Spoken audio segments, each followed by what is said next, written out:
in the pre-modern era, the goal of the spiritual impulse, the goal of the religious impulse, was simply put, in the East and the West, was simply put, to live a religious life meant to live a moral life and an ethical life. Always a good idea, even today. But we can speak more about what that means later. But the goal of the religious life or spiritual life is to live a moral life or an ethical life, so that when you die, you get to go to heaven, right? So in the West, if you lived an ethical life or moral life, then when the body died, you got to experience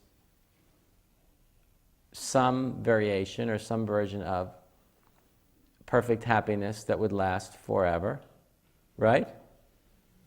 Isn't that right? Isn't that what it means to go to heaven?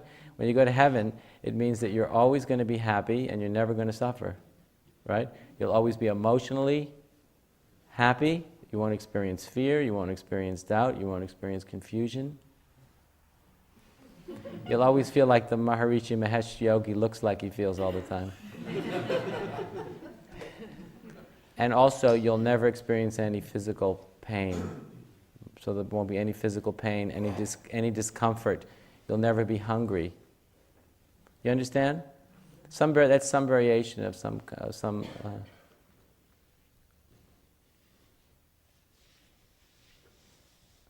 notion of what it would be like to go to heaven.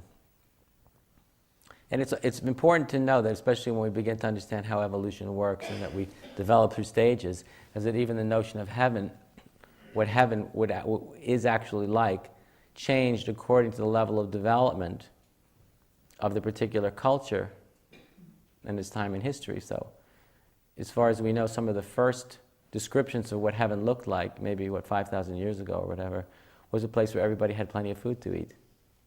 See? That's because that's what everybody was struggling with. So the idea of what heaven would be if everybody had enough food to eat. And so, of course, a lot of places in Africa right now, I'm sure that would be pretty close to heaven. And then as cultures evolved, then what heaven looked like began to change as our conceptual capacity evolved. So did our imaginings about what heaven actually is changed. But nevertheless, in the pre-modern notion of heaven was a place that you get to go when you leave Earth, where you're not going to have to suffer anymore. And directly related to the notion of not suffering, seemed to be not being here on Earth.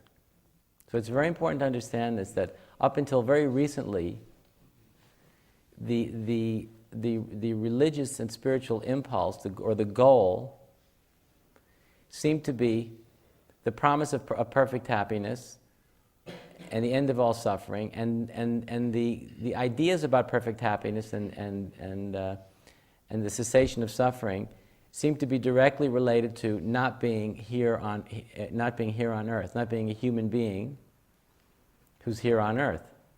So this is something that's very, very important to really understand, that up until very recently, and there's still a lot of people on Earth, I mean, probably 2/3, I don't really know, it's probably worse than that. How many people do you think on Earth still think that way? 3/4? 4/5? They still think that ultimate happiness, fulfillment, is not to be found here on Earth in this human incarnation, but is going to be found in some other realm, place, domain, dimension, beyond the world, beyond time and beyond form especially. Okay? So it's just it's not really difficult to understand this, but it's actually quite a big and very profound point. It's a very big and profound point because it's amazing to see how even very educated, very sophisticated people these days, when it comes to spiritual matters, tend to become rather naive. Naive's not the word. Yeah, unsophisticated. Maybe even a little foolish when it comes to questions like this. And how many of us still secretly are always looking beyond the world and beyond the particular experience, embodied experience we're having right now, for hoping, praying for, consciously or unconsciously, for release from all of this, the burden of existence. Woe is me, right?